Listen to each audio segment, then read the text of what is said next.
हमारे अपने sir, Rajesh sir. भाइयों को छू के जाएगा। नहीं, राजेश सर, आप अपना परिचय भी दे दो और वो सेशन के बारे में 2-3 मिनट बात भी करो, कोई बात नहीं। और संघ की आइडिया आपको कैसी लगी, इससे बारे में? मुझे संघ की आइडिया बहुत अच्छी लगी, बहुत ही मतलब उम्दा है, उसमें कोई वो निसंदेह है।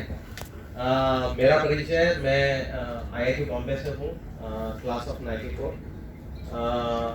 मैं साधारण 30 साल से काम कर रहा हूँ। 15 देशों में काम कर चुका हूँ, largely in Europe and south east Asian countries में भी काम कर चुका हूँ, हांगकांग, सिंगापुर, मलेशिया। मुझे लगता है कि हमारा समाज सब जगह है, ऐसा नहीं है, कम संख्या में है, और हम चाहते हैं कि ये संख्या बहुत जल्दी से तेजी से ज़्यादा बढ़ा दे। और वहाँ पे भी छोटे छोटे हमारे नेटवर्क्स हैं जो अच्छे प्रस्तावित नेटवर्क्स है, और वो चाहते हैं सामने आके कि वो समाज को हमारे खींच के ले आए। मतलब मुझे ऐसा कोई इंसान नहीं दिखा कि जो चाहता है ये समाज को कुछ देना नहीं चाहता है। बस समस्या ये थी कि हम संगठन में थे, अध्यक्ष था, वो सब भूल भुलाया था।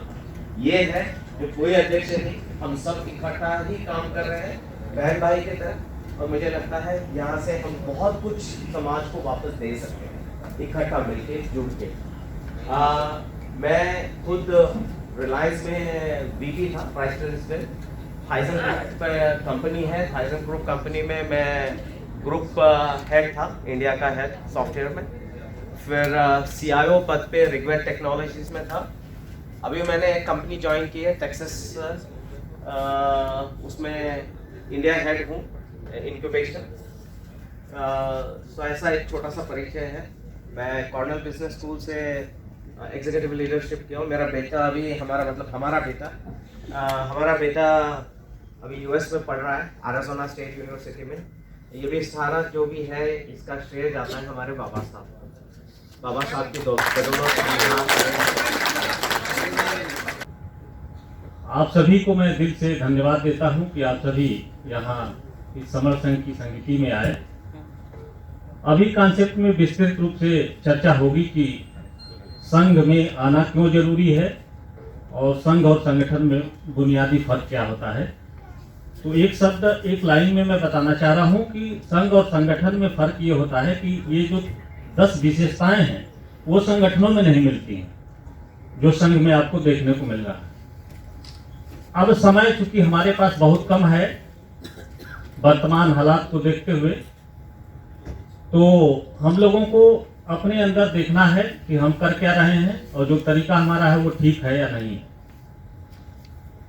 इसके लिए मैं ये कहना चाह रहा हूं कि गंगा में डुबकी लगाए तीर्थ किए 1000, इससे कुछ नहीं होता है भाई, घर बदले नहीं विचार। तो हम लोगों को विचार की महत्ता को समझना पड़ेगा, कार्य करने की शैली को समझना पड़ेगा। हम असफल हैं और हमारा ये इस देश में जो बहुजन विशाल जनमानस है जो समर संघ और समर के रूप में है, तो हम सभी जैसा कि जानते हैं कि इस देश में लगभग 29 लाख संगठन काम कर रहे हैं, और जब हम निष्कर्ष की बात करते हैं, उनसे नतीजा की बात करते हैं, तो उनको बुरा लगता है।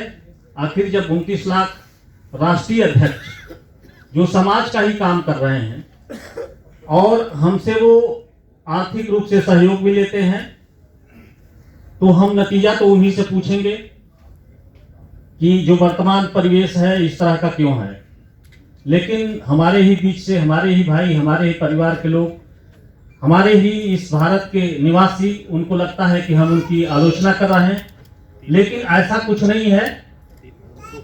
हमें सही मायने में अपने अंदर झांकने की जरूरत है और ये देखना है कि हम अगर असफल हैं तो क्यों हैं।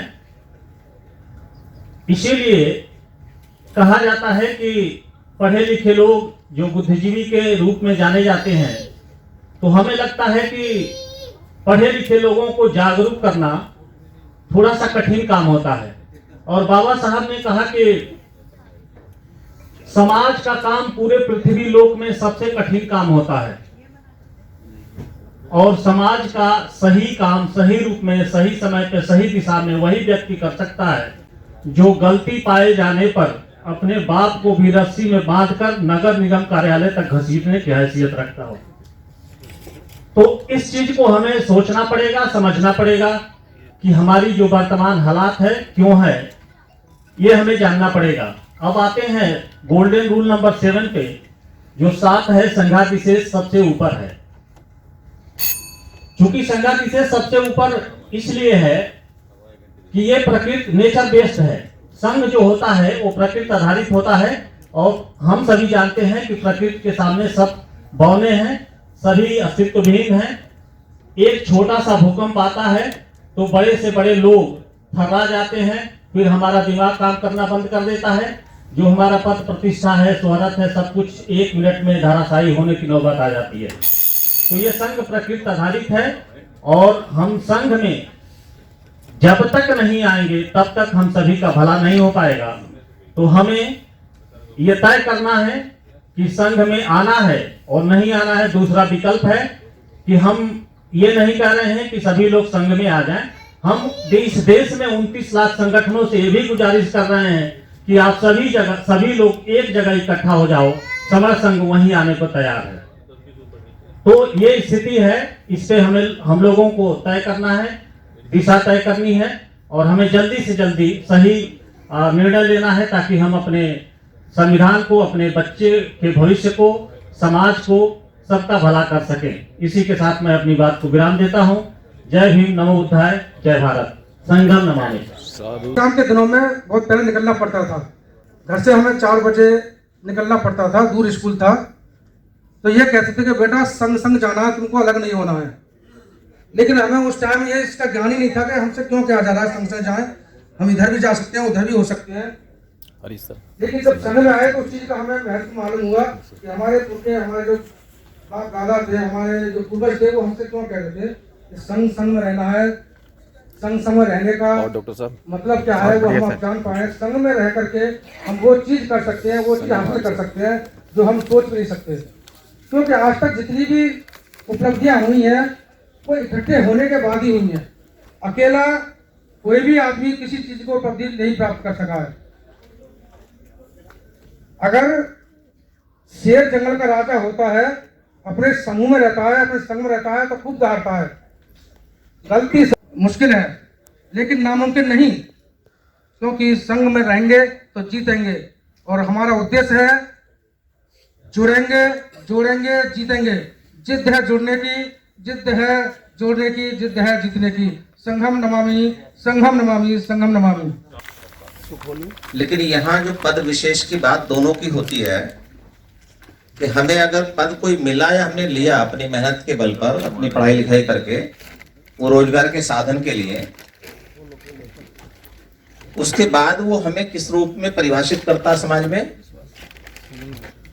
और एक पद की बात हो रही है कि भारत में 6743 जातियों को जोड़ करके बाबा साहब ने SC ST OBC 3 जगह इकट्ठा करके हमें कैटेगरी वाइज बना दिया। उसका लाभ हमने लिया, लेकिन सीखा क्या कि जो बाबा साहब ने जोड़ा था 3 जगह, हमने अपनी अपनी PhD उस पर पुनः प्रारंभ की और उनको जोड़ने के लिए 29 लाख तो अध्यक्ष हैं हमारे इस देश में।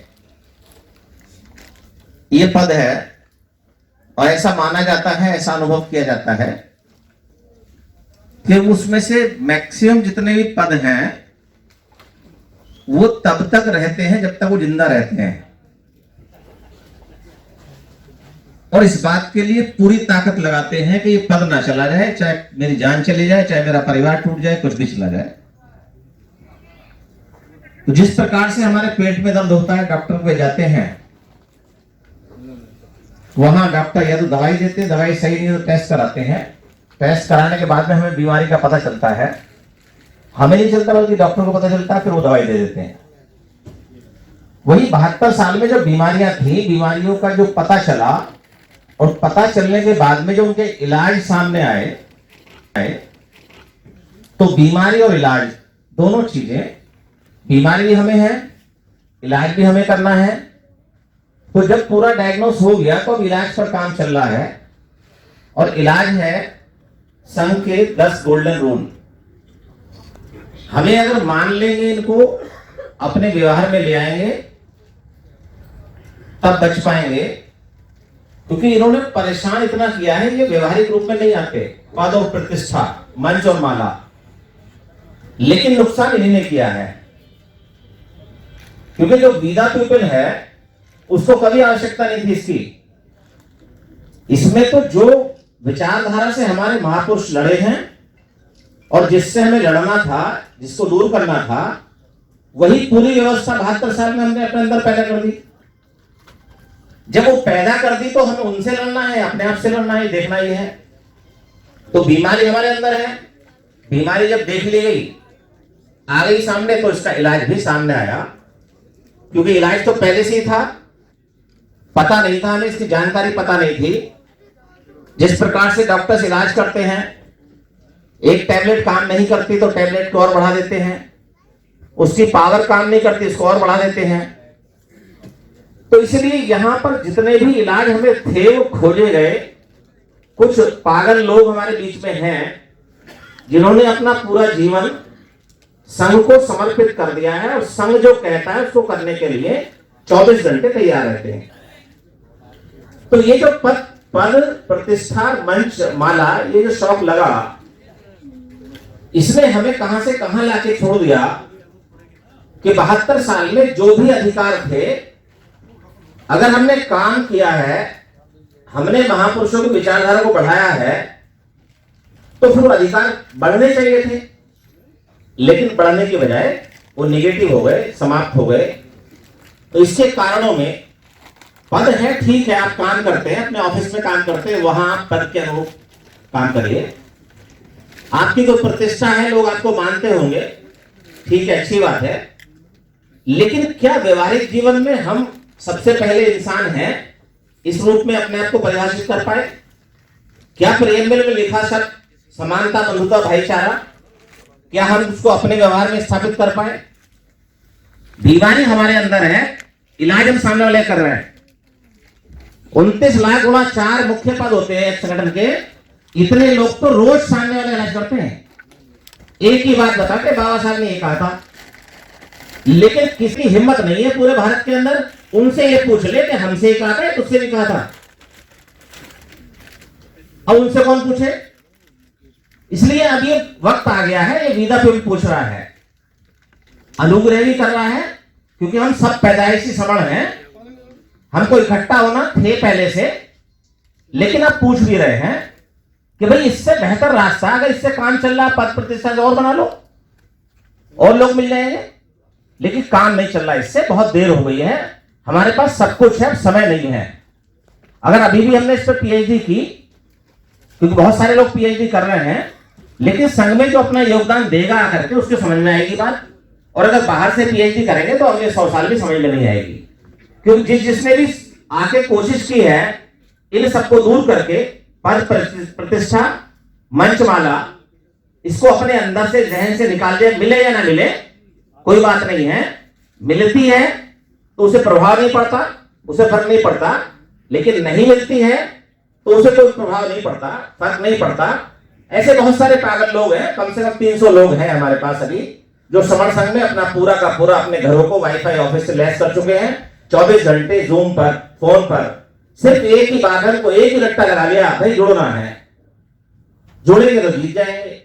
ये या तो उनका पागलपन है या उनकी बेवकूफी है।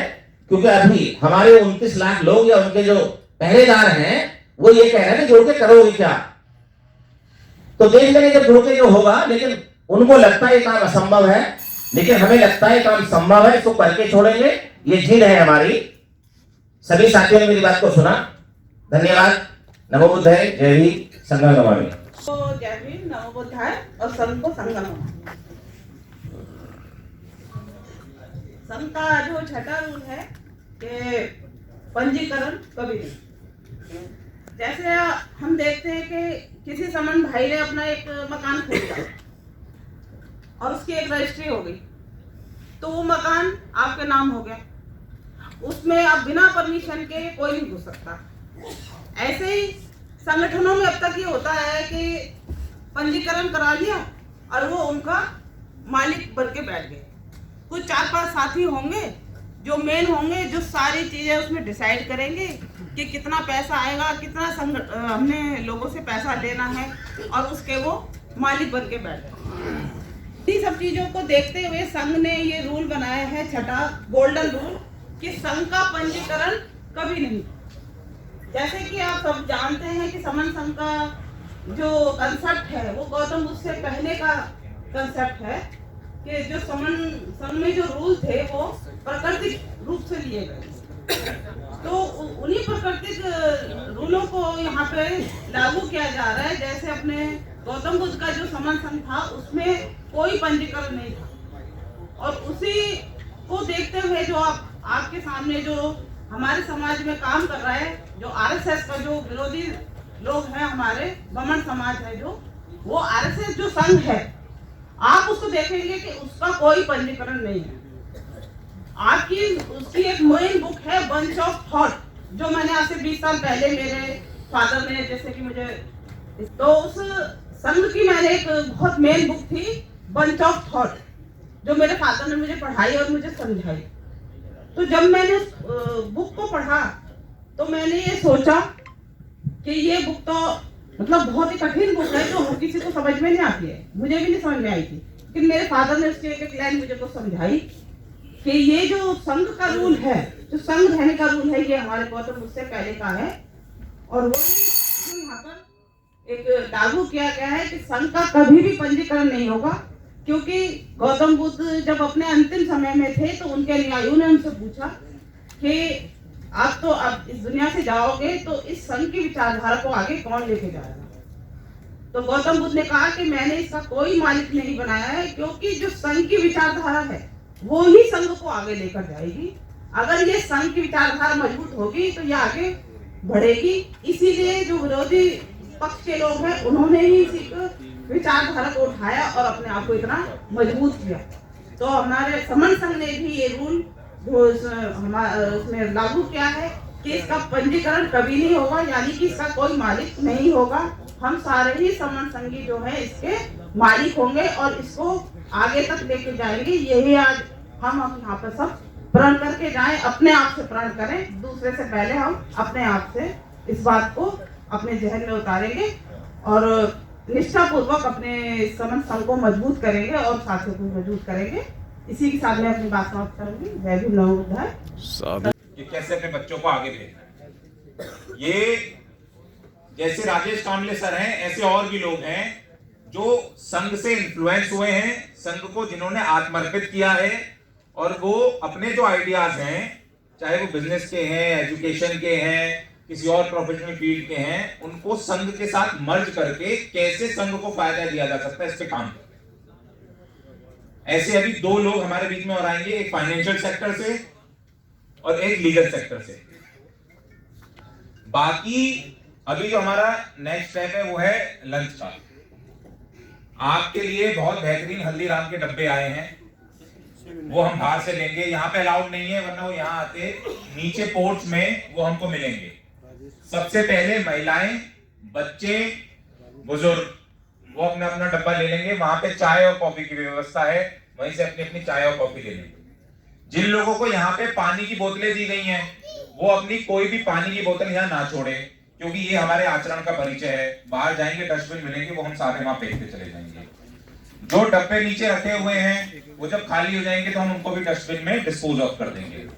इसलिए नीचे चलते चले जाएं। जेपी अम्बेडकर सर कहाँ हैं? आप तो खाने का जो है अपना फूड कमेटी का आप वो शुरू कराइए। उसके बाद 1 मिनट, इतनी जल्दी नहीं है, खाना हमारा सबका है यहाँ पे, ठीक है? और कम पड़ जाएगा तो ज्यादा भी इतनी जल्दी नहीं है जाने की, क्योंकि इसके बाद का जो सेशन है वो बहुत इंपॉर्टेंट है, फाइनेंशियल, लीगल।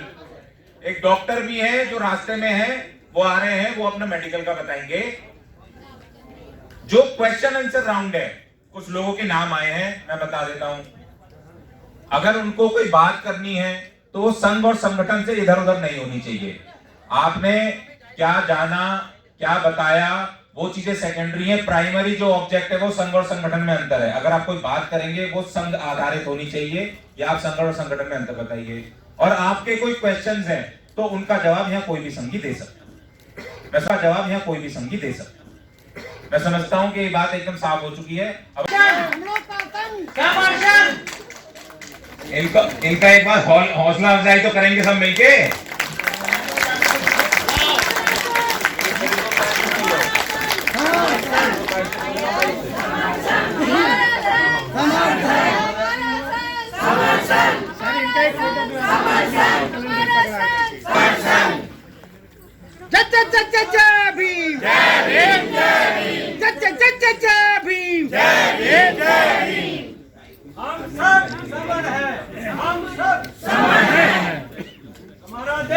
हमारा देश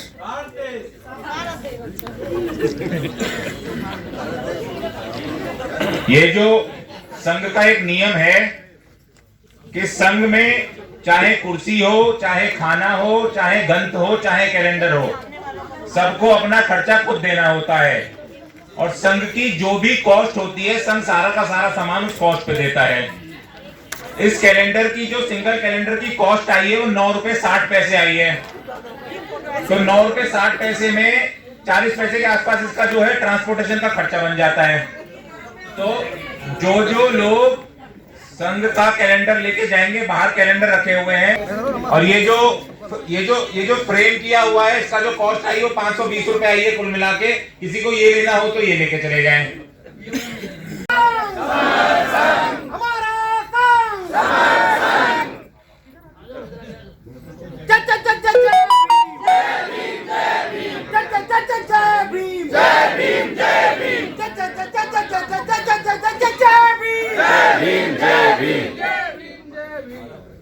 बोलो बोलो बोलो हो गया क्या?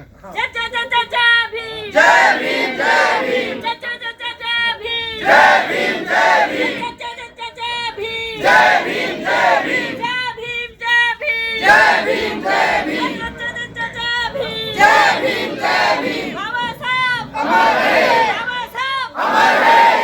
तथागत बुद्ध की जय हो, तथागत बुद्ध की जय हो।